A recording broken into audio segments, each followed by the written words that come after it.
Each year, hundreds of innocent children die because they are uninsured. In America right now, there are approximately 4.2 million children who are living without the lack or without basic medical coverage.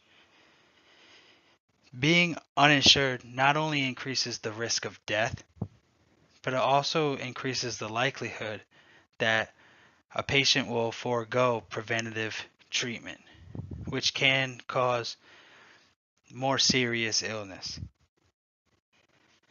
And if those facts weren't frightening enough, the uninsured rates are actually on the rise.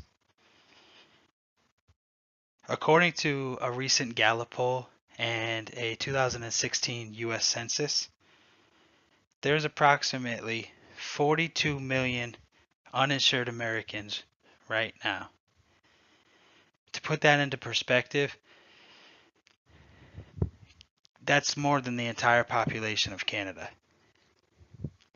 Most of these Americans make too much for Medicaid and too little to buy their own policy.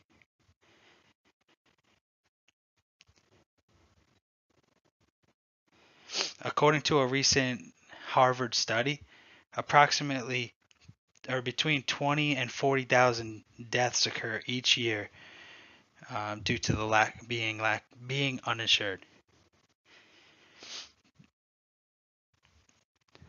That's approximately 2 to 5 Americans per hour. Now, while universal healthcare is generally thought to be a good solution to our current problem, there are a few opposing arguments against universal healthcare. The first is that it's too costly for a government to sustain. This is entirely false. Countries with universal healthcare spend much less of their GDP on healthcare than we currently do in the United States. The second argument is that it'll increase the number of freeloaders or people who are just looking for a handout. I also find this to be false. I think if people feel better about themselves and are healthier, they'll be more productive. A lot of the people who right now are looking for handouts or are considered freeloaders are people who are sick. They're people who have mental health issues, and I believe that if we give those people health care and get them healthy, they'll be productive members of society. And the third and final argument is that there's already a program to help people who don't have insurance. And while this is kind of true, the current situation, like I said earlier, most Americans make too much to be considered for Medicaid. Now, the best solution I found is to model our healthcare program to that of the French government, who, or the World Health Organization, recognizes France as one of the world's leaders in healthcare. France uses a mix of private and government funding to cover most costs related to healthcare.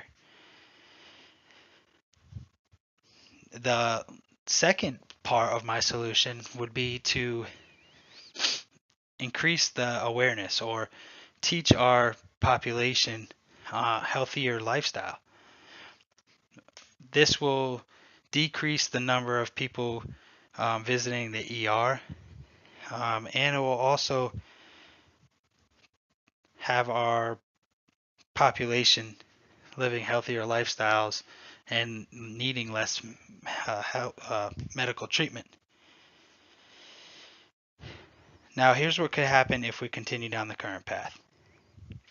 One, we will definitely see an increase in deaths. Our image in the global society is already tainted, and it will just continue to be worse. I mean, is this how you want Americans to be viewed by the rest of the world?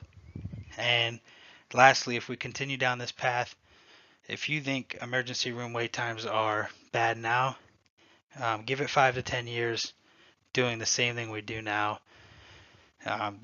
The emergency rooms will be way overcrowded.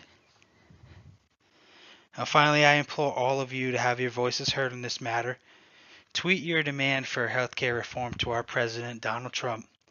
Take out your phone right now, type your message using the hashtag WeWantToLive.